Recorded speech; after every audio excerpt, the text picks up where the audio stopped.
ఓం నమో నారాయణాయ. వారాహి అమ్మకు నమస్కారం చేసుకుంటూ, అమ్మవారి దయ ఆమె చల్లని చూపులో మనందరిపై ఉండాలి అని చెప్పి మనస్ఫూర్తిగా కోరుకుంటూ ఈరోజుటి వీడియో స్టార్ట్ చేస్తున్నాను ఫ్రెండ్స్.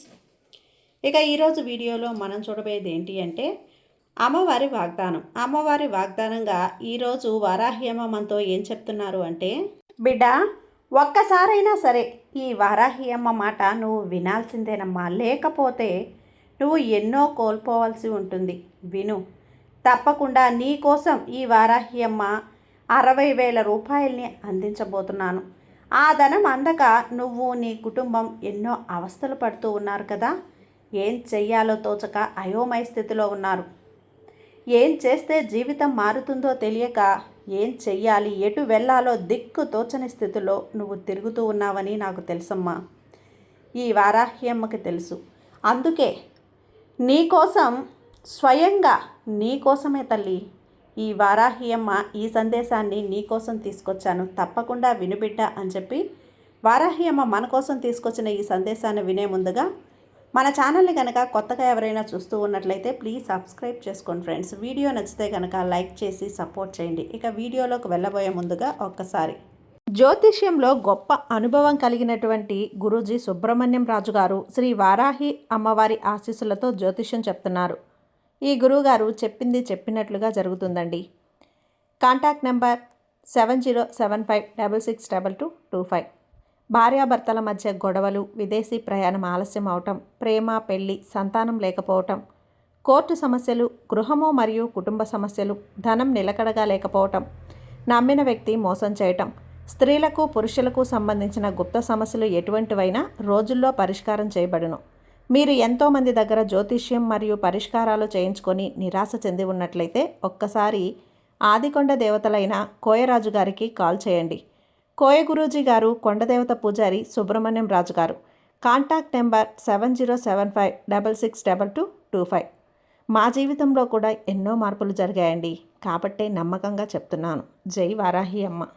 ఇక వీడియోలోకి వచ్చేస్తే, తల్లి నీకు కావలసినంత ధనాన్ని కూడా నేను అందించబోతున్నాను. తప్పకుండా ఈ అమ్మ చెప్పేది నువ్వు వినాలి. ఇక నువ్వు భయపడాల్సిన అవసరం లేదు, బాధపడదామా అంతకన్నా అవసరం లేదమ్మా. నేను నీ జీవితాన్ని మార్చబోతున్నాను అంటే ఖచ్చితంగా అన్నీ కూడా మారుతాయి. నీకు నచ్చిన జీవితాన్ని నీకు అందించబోతున్నాను. నీ జీవితంలో ఒక మంచి రోజును కూడా నేను చెయ్యాలని చెప్పి నిర్ణయం తీసేసుకున్నాను తల్లి. ఇక దాన్ని మార్చడం ఎవ్వరి వల్ల కూడా కుదరదని చెప్పి గుర్తుపెట్టుకో. ఒక్కసారి ఈ వారాహి అమ్మ నీకు ఒక పని చేయాలి అని నిర్ణయించుకున్నప్పుడు అది ఎవరు ఎన్ని పన్నాగాలు పన్నినా సరే దాన్ని మార్చడం ఎవ్వరి వల్ల కూడా కుదరదు. ఇది ఈ వారాహిదేవి యొక్క మాట తల్లి. ఈ వారాహి అమ్మ నిర్ణయం తీసేసుకుంది, దానికి తిరుగంటూ ఏమీ ఉండదు.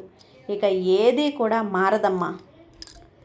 ఈరోజు ఏదో హెచ్చరించాలని చెప్పి ఈ వారాహి అమ్మ వాక్కుని నీ కోసం తీసుకొచ్చాను. నువ్వు వినాల్సిందే, లేకపోతే ఖచ్చితంగా నువ్వు చాలా కోల్పోవాల్సి ఉంటుంది.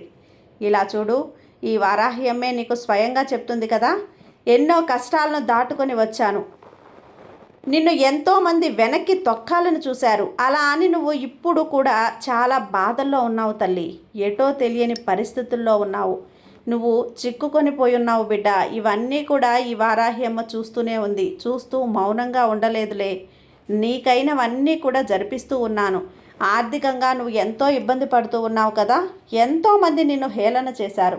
ఆ ₹1 నీ చేతిలో లేదు అని చెప్పి ఎంతోమంది నిన్ను ఎన్నోసార్లు అవమానపరిచారు. డబ్బుంటే అందరూ నీ పక్కనే ఉంటారు. అదే డబ్బు లేకపోతే నిన్ను చీకొట్టి నీ నుంచి శాశ్వతంగా దూరమైపోతారు. అవునా? చెప్పాలంటే స్వయంగా నీ ఇంట్లో నీ వాళ్ళే నువ్వు ఎవరో తెలియనట్లుగా మాట్లాడుతున్నారు. నీతో డబ్బు ఉన్నప్పుడు అందరూ నవ్వుతూ మాట్లాడారు. ఇక డబ్బు లేకపోయేసరికి నీ కుటుంబ సభ్యులందరూ కూడా నిన్ను దూరం చేసి మాట్లాడుతున్నారు. అసలు నువ్వు ఎవరో పరాయి వ్యక్తులు అయిపోయినట్లు, నువ్వెవరో నేనెవరో అన్నట్లుగా వాళ్ళు నిన్ను దూరం పెంచేశారు. అలానే ఉన్నారు కదా బిడ్డ. నీకు వచ్చిన కష్టం సరే, ఎవ్వరూ ఒకరో నేను సాయం చేస్తాను, నేనున్నాను, నీకు నేనున్నాను అనే భరోసాని కూడా అందివ్వలేకపోతున్నారు. మరి నువ్వేమో వాళ్ళకి సాయం కావాలి అని తెలిసి తెలియని వెంటనే పరుగున వెళ్ళిపోతావు. వాళ్ళంతటా వాళ్ళు సాయం అడగకపోయినా సరే ఇతరుల ద్వారాను తెలుసుకున్నా వాళ్ళకి ఏదో ఒకటి చెయ్యాలి అని చెప్పి పరుగు పరుగున వెళ్తావు. అంత మంచి మనసు తల్లి నీది. మరి నీ వరకు వచ్చేసరికి, నీకు సహాయం చేయాలని వచ్చేసరికి ఆ సమయానికి ఒక్కరైనా ఆలోచించు. ఒక్కరైనా నీతో ఉంటున్నారా? లేదు కదా. మరి అందరూ నా వాళ్ళే అని చెప్పి అనుకొని అందరూ కావాలి అని అనుకుంటావు. మరి నీకు ఆపద వచ్చేసరికి ఏమైంది అనేది నీకే తెలుస్తుంది కదమ్మా. ఆలోచించు బిడ్డా. ఎవరు ఎలాంటి వారు అనేది తెలుసుకొని ఇకనైనా నువ్వు కళ్ళు తెరవాలి. ఆ అజ్ఞాతంలోనే నువ్వు ఉంటాను అంటే ఎలా చెప్పు? అందరూ కూడా నీ ముందు నటిస్తున్నారు అంతే. ఆ నటనే నువ్వు ప్రేమ అని మోసపోవద్దు బిడ్డ. వాళ్ళు నిజస్వరూపం ఏంటి అనేది కాస్త నువ్వు నిదానంగా ఉంటే అన్నీ నీకు తెలుస్తాయి. ఎందుకంటే నీ ముందున్నట్లే నీ వెనక కూడా ఉండరు కదా. అందుకేనమ్మా, నువ్వు కాస్త నిదానంగా ఉన్నావు అంటే అన్నీ కూడా నీకు నిజ నిజాలు తెలుస్తాయి. తొందరపడి ఎలాంటి నిర్ణయాలు తీసుకోవద్దు. ఒక మాటను కూడా అనొద్దు తల్లి, అర్థమవుతుందా? ఇదిగో, నువ్వు ఎంత బాధపడినా ఎంత కష్టపడినా సరే ఈ దుర్గమ్మ మాత్రం నీ వెంటే ఉంటుంది. మీ బంధువుల్లాగా సంతోషంలో నీతో పాటు ఉంటూ బాధలో నిన్ను వదిలేస్తానని అస్సలు అనుకోవద్దు. నేను ఎప్పటికీ నీకు బాధనైనా సంతోషమైనా సరే నీతోనే ఉంటాను. నీ కష్టానికి తగ్గ ప్రతిఫలాన్ని కూడా నేను నీకు ఖచ్చితంగా అందిస్తాను. సరేనా? ఇలా చూడు తల్లి, ఎవరు ఏంటి అనేది నీకు తెలిసినా తెలియకపోయినా సరే ఈ వారాహి అమ్మ మాత్రం అంతా గమనిస్తూనే ఉంటుంది. అన్నింటినీ చూస్తున్నాను. నీకు తెలియనివి అన్నీ కూడా చూస్తూ ఉన్నాను కాబట్టి నీకు ఏదో ఒక రూపంలో నా మాటల్ని అందిస్తూనే ఉన్నాను. వాళ్ళకి రేపు అనే రోజున ఖచ్చితంగా శిక్ష పడుతుందమ్మా. నీ ముందే వాళ్ళు చాలా బాధపడతారు. అదంతా నువ్వు చూస్తావు కదా. ఈరోజు నిన్ను ఎంతైతే బాధ పెడుతున్నారో అంతకు రెట్టింపు బాధ అనేది వాళ్ళు అనుభవిస్తారు. వాళ్ళు కూడా పడుతూ ఉన్నారు. నువ్వు డబ్బు కోసం ఎంత ఇబ్బంది పడుతున్నావో కదా, ఇది నేను చూస్తూ ఉన్నాను. అందుకే ఈ వారాహి అమ్మ నీకు సాయం చేయాలనే ముందుకొచ్చాను. నువ్వు నాపై ఎంతో అపారమైనటువంటి నమ్మకంతో, ప్రేమతో, భక్తి శ్రద్ధలతో, గౌరవంతో ఉంటే ఆ మాత్రం నేను చేయలేనా చెప్పు? ఖచ్చితంగా చేసే తీరుతాను. నువ్వు ఏదైతే పోగొట్టుకున్నావో అదంతా కూడా నీ ముందుకు రప్పిస్తాను.